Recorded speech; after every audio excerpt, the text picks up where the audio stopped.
चलिए या के Q1 Q2 upon R square, ये वैक्यूम में काम करता है बेटा, ये वैल्यू है जहां पर 1/4 एप्सिलॉन नॉट की वैल्यू ये है। यहीं पर अगर आप लिखना चाहें एप्सिलॉन नॉट बेटा, इसे परमिटिविटी ऑफ फ्री स्पेस कहते हैं, इसकी वैल्यू जो होती है 8.85 इंटू 10⁻⁻12 होती है। सिर्फ इसकी वैल्यू जो है ये इतनी है।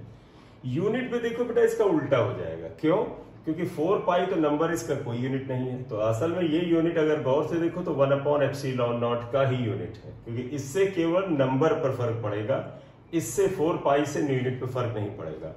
तो अगर 1/एप्सिलॉन नॉट का यूनिट ये है तो ऑब्वियसली एप्सिलॉन नॉट का यूनिट इसका उल्टा हो जाएगा, coulomb upon newton metre square, ये इसका यूनिट आ गया। क्लियर? तो ये फोर्स आया था। अब एक तुम्हारे मन में प्रश्न आएगा कि आप समझिएगा कि अगर हम दोनों चार्ज को किसी मीडियम में रखें, और खासतौर पर मीडियम जो हो डाइलेक्ट्रिक हो, डाइलेक्ट्रिक का बेटा मतलब इंसुलेटिंग, नॉन कंडक्टिंग, तो if charges Q1 and Q2 are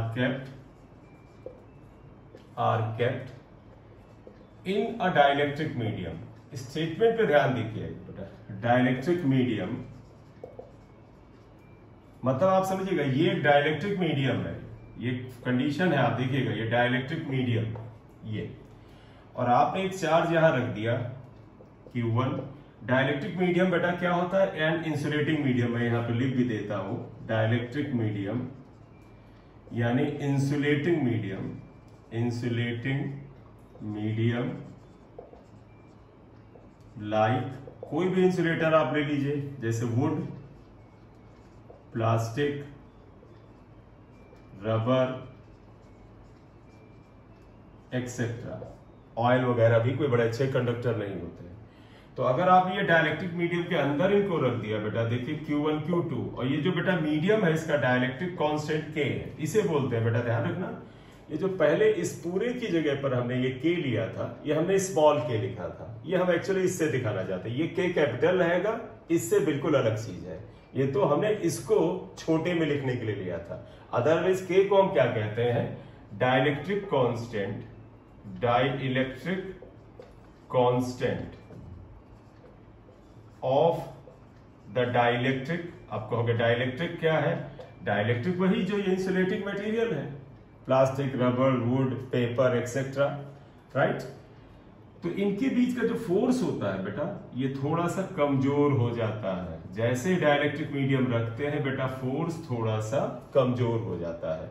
और अब फोर्स जानते क्या होता है? इसे अगर Fk लिखें, K सिंबल है in the presence of dielectric, ये बेटा ऐसे हो जाता है, एक्सपेरिमेंटल ऑब्जर्वेशन है, कुछ गुना कमजोर हो जाता है।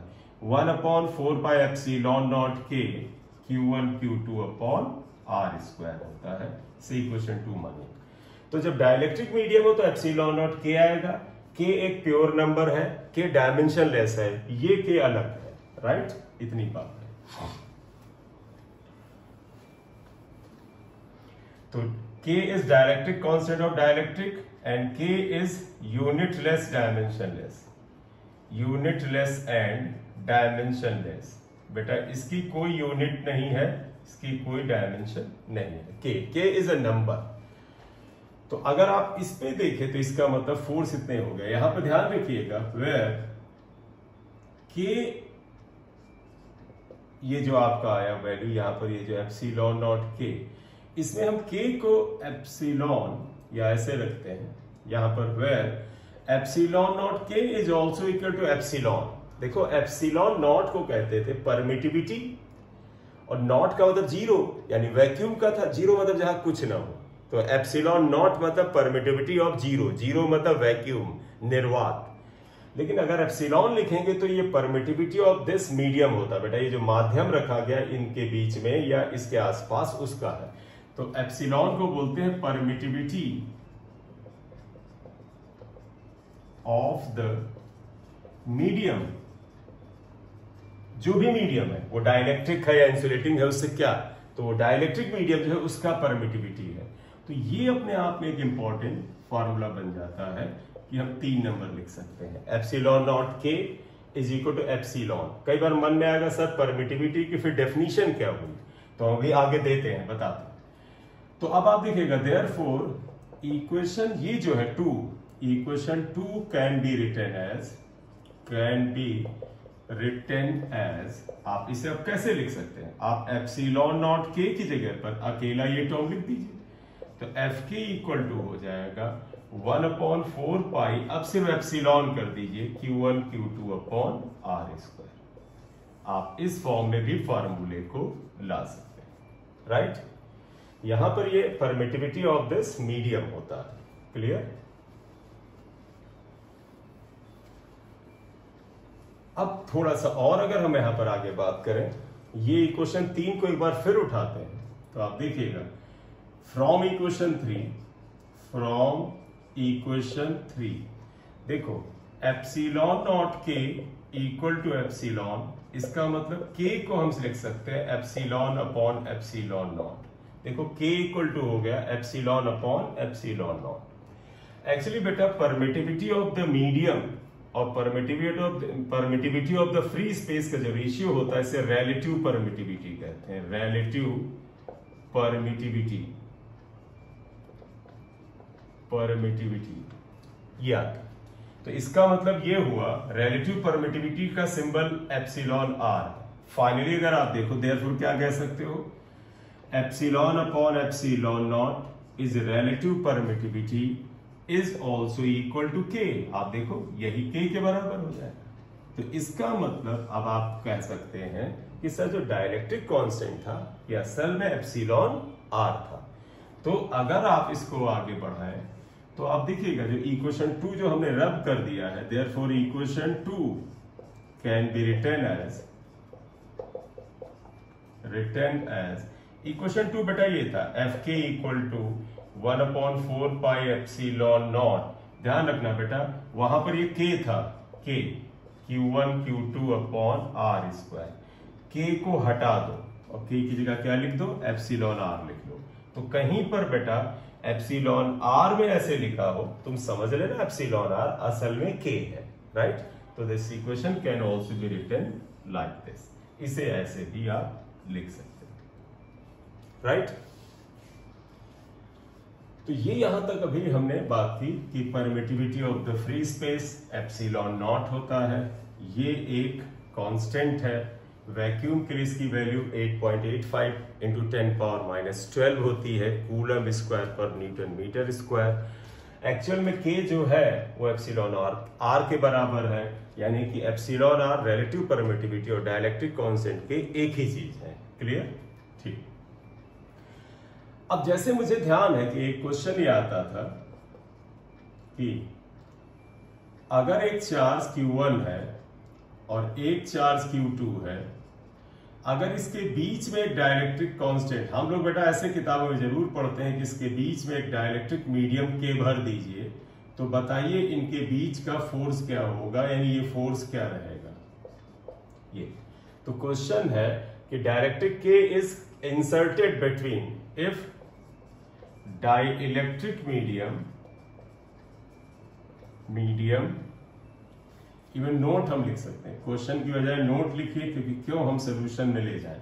इफ डाइलेक्ट्रिक मीडियम के is introduced between Q1 and Q2, जानते हो बेटा, कब जानते हो, ये फोर्स F क्या हो जाएगा, F will be equal to 1/4 pi epsilon naught ही रहेगा, के नहीं आएगा। क्योंकि के तब आता है जो, अगर तुमने पिछला केस ध्यान से पढ़ा होगा, ये करेक्ट होगा। और अगर आप लिखो कि F equal to 1/4 pi epsilon naught K, क्योंकि डाइलेक्ट्रिक आया है, ये upon R square, it will be incorrect. ये इनकरेक्ट होगा, ये करेक्ट होगा, ये इनकरेक्ट होगा। क्यों? क्योंकि बेटा हम दोनों चार्ज के बीच में डाइलेक्ट्रिक की एंट्री नहीं कराते हैं, क्योंकि एक्चुअल में ये जो बेटा डाइलेक्ट्रिक की वजह से फोर्स में जो घटना बढ़ना होता है, कैपेसिटर में हम लोग पढ़ेंगे, ये वास्तव में बेटा इंड्यूस चार्ज या पोलराइजेशन की वजह से होता है, पोलराइजेशन। और पोलराइजेशन के लिए सिर्फ बीच में रखना नहीं जरूरी, चारों तरफ रखना जरूरी है। तो कई बार आप लगे कि सर ऐसा क्यों, एक्चुअली अगर आपको ये लिखना है कि ये सही हो, एक्चुअली आप देखिएगा इक्वेशन, इसे हम अगर 2 लिख दें, इसे 1 लिख देते हैं, equation 2 will be correct if Q1 and Q2 are kept inside extended dielectric medium. Dielectric medium मतलब एक्सटेंडेड डाइलेक्ट्रिक मीडियम में रखे जाए। जैसे आप ये माने कि ये खूब एक्सटेंडेड डाइलेक्ट्रिक मीडियम है, ये एक्सटेंडेड डाइलेक्ट्रिक मीडियम है, आप यहां पर और यहां पर चार्ज रखें Q1, ये Q2 और इनके बीच की डिस्टेंस R रखें, तब आप कहोगे सर डाइलेक्ट्रिक इधर इधर चारों तरफ एक्सटेंडेड है, इससे भी ज्यादा एक्सटेंडेड, तब फोर्स जो हो जाता है 1/4 pi epsilon naught K Q1 Q2 upon R square होता है। हालांकि हम अपनी किताबों में ऐसा पढ़ते हैं, तो ध्यान रखना बहुत अननेसेसरी मत उस चक्कर में पढ़ना। न्यूमेरिकल में कहें कि चार्ज के बीच में डाइलेक्ट्रिक मीडियम इंसर्ट किया, क्या हुआ, तो तुम ये K लेके चलना, क्योंकि उनका मतलब है कि ये जो नियम है इफ एंड बट हम उसे डिस्कस नहीं कर रहे हैं। लेकिन अगर पर्टिकुलर क्वेश्चन पूछा जाए कि दो चार्ज पार्टिकल हैं, उनके पे डाइलेक्ट्रिक मीडियम इंसर्ट कर दिया गया है इस तरह से, तो तुम्हें लगेगा यार ये तो बड़ा बच्चों जैसा सवाल हुआ, आंसर तो ये होगा। नहीं बेटा, ये होगा क्योंकि दरअसल डाइलेक्ट्रिक मीडियम जो बहुत दूर तक डिस्ट्रीब्यूटेड होता है, एक्सटेंडेड होता है, जब जैसे ये चारों तरफ डाइलेक्ट्रिक मीडियम है, हमने दो चार्ज यहां उसके बीच में रख दिए, अब उनमें जो फोर्स था वो 1/4 पाई एप्सिलॉन नॉट यहां पर K ये आएगा। लेकिन अगर इंसर्ट करेंगे ये तो ऐसा ही रहेगा। ये प्रिकॉशन ध्यान रखना, ये इंपॉर्टेंट पार्ट है। क्लियर? ये हमने तुम्हें बताया कि अगर एक डाइलेक्ट्रिक मीडियम प्रेजेंट है तब आप इसके बीच का फोर्स में आप देखें तो K गुने का फर्क आ जाता है। अब एक मन में आपके बात आएगी, if dielectric is inserted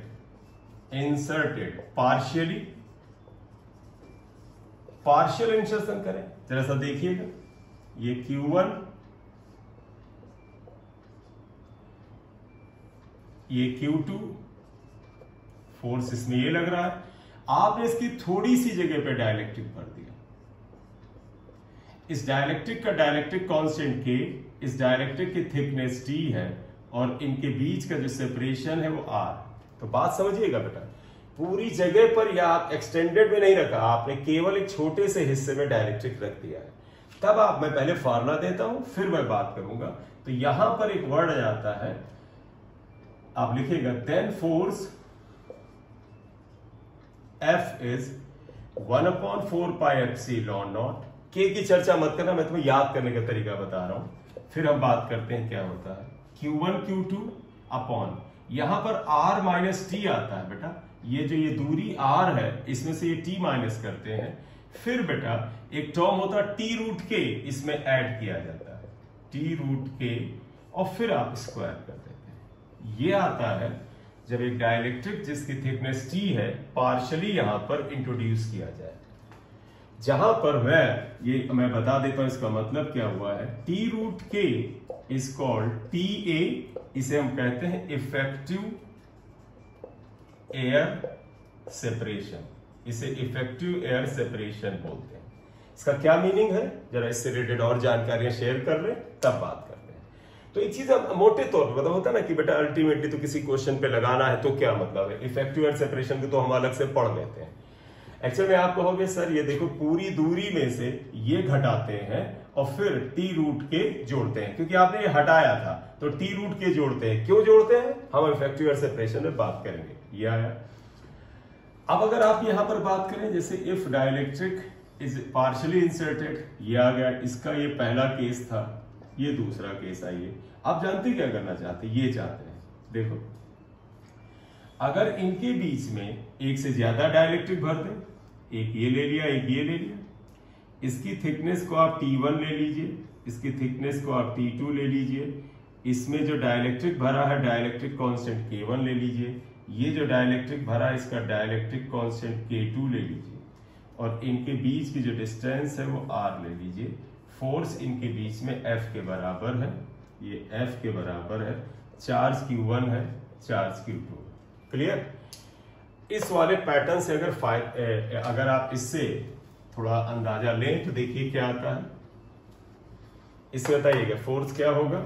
force पहले ऐसे लिखिए कि sir 1/4 pi epsilon naught as it is लिखेंगे, Q1 Q2 as it is लिखेंगे, K की यहाँ एंट्री नहीं होगी। यहां पर क्या होगा, मैंने कहा था ना R में से ये घटाओ, पिछली बार 1 था अब 2 है, दोनों घटाओ तो लिखोगे R minus T1 plus T2, ये दोनों घटेंगे। फिर बेटा याद करो T1 रूट K1 और T2 रूट K2 ऐड होंगे, plus T1 root K1 plus T2 root K2 add होंगे, ये आएगा और होल स्क्वायर हो जाएगा। आई होप ये बात आपको समझ में आ गई होगी, राइट। 2 मीडियम आ गए, इसे x2 लिख लो। तुम अगर आप चाहो तो ये भी कह सकते हो, अगर यहां पर इनके बीच में n मीडियम है तो आप ये मान लें फॉर n डाइलेक्ट्रिक मीडियम अगर आप ले लें जैसे K1 K2 Kn of thicknesses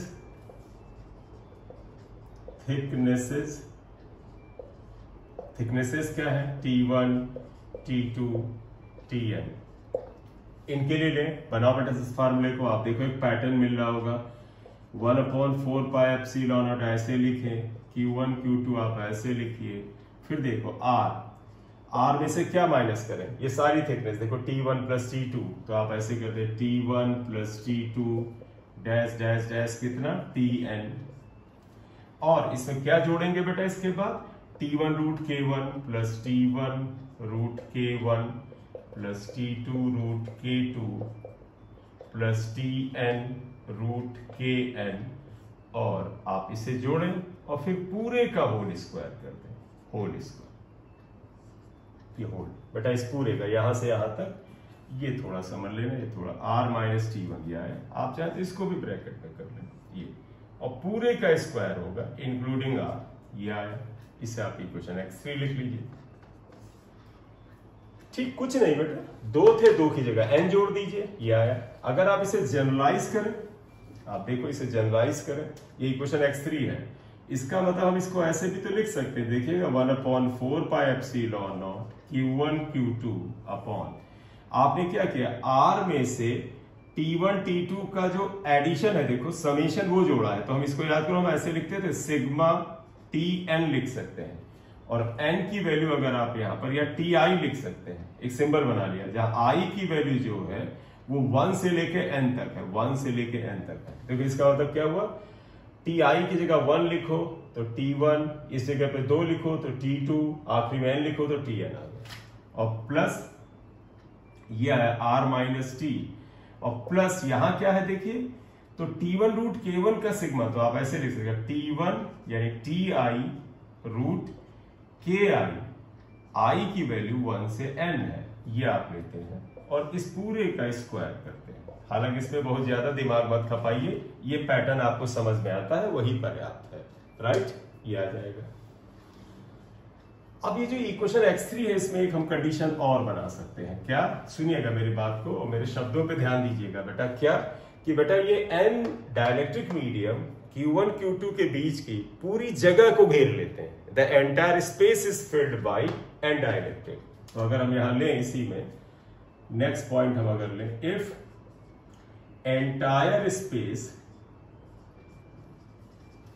between Q1 and Q2 is filled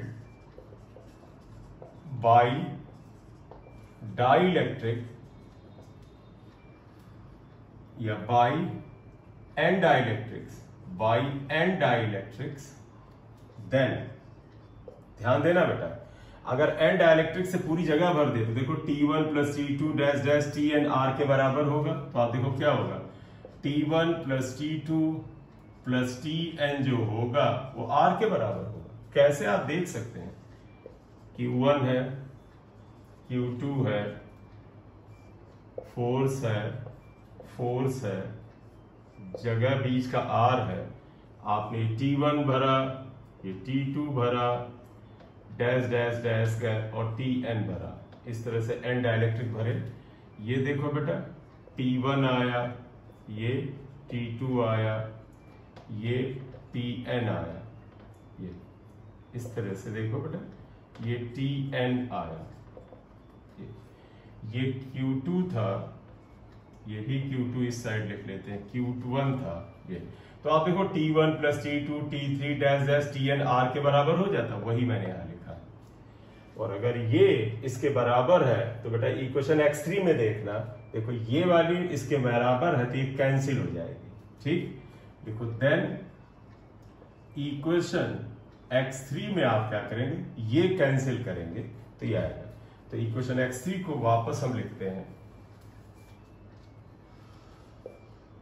4c equal to 1/4 pi epsilon naught Q1 Q2 upon, देखो ये ऐसे था R minus T1 plus T2 plus Tn, अगर आप देखें ये था, और फिर यहां पर था T1 root K1 plus T2 root K2 plus Tn root Kn, और इस पूरे का होल स्क्वायर था,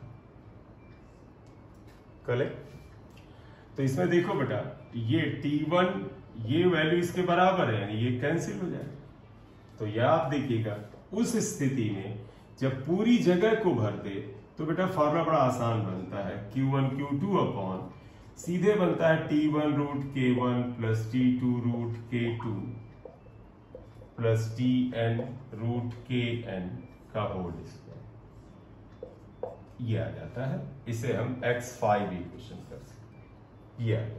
तो तुम्हें पता चल गया, अगर कहते हैं बेटा पूरी जगह को 2 डाइलेक्ट्रिक भरते हैं तो आप यहीं पे रोक देना, 3 भरते हैं तो यहां पर T3 तक लिए चले जाना, n भरते हैं तो n तक ले आना। तो ये आ गया जब आप पार्शली भरते हैं। मैंने बोला था एक टर्म है यहां पर जिसकी हम चर्चा आगे करते हैं, that is called effective air separation. इसका क्या मीनिंग है, कोई पर्टिकुलर डेफिनेशन याद रखना बेटा वैसे भी तुम्हें पता है साइंस सब्जेक्ट में कोई इतना मतलब नहीं है, अर्थ समझना ज्यादा इंपॉर्टेंट है। तो what is the meaning of effective air separation, effective air separation का क्या मीनिंग है, इसे हमने TA से लिखा। देखो हम पहले तुम्हें मीनिंग समझाते क्या है, फिर डेफिनेशन तो बन जाएगी, वो कोई बड़ी बात नहीं है। देखो इसका मीनिंग ये है, अगर आप ये मान लें एक डाइलेक्ट्रिक है, उसकी अपनी खुद की कुछ थिकनेस है, ये T इसकी थिकनेस है, इसका डाइलेक्ट्रिक कांस्टेंट K है ये, और 2 चार्ज पार्टिकल इसके एंड पे रखे हुए हैं, ये Q2 है और ये Q1 है, 2 चार्ज पार्टिकल यहां पर रखे हुए हैं। ये 2 डाइलेक्ट्रिक, एक डाइलेक्ट्रिक है उसके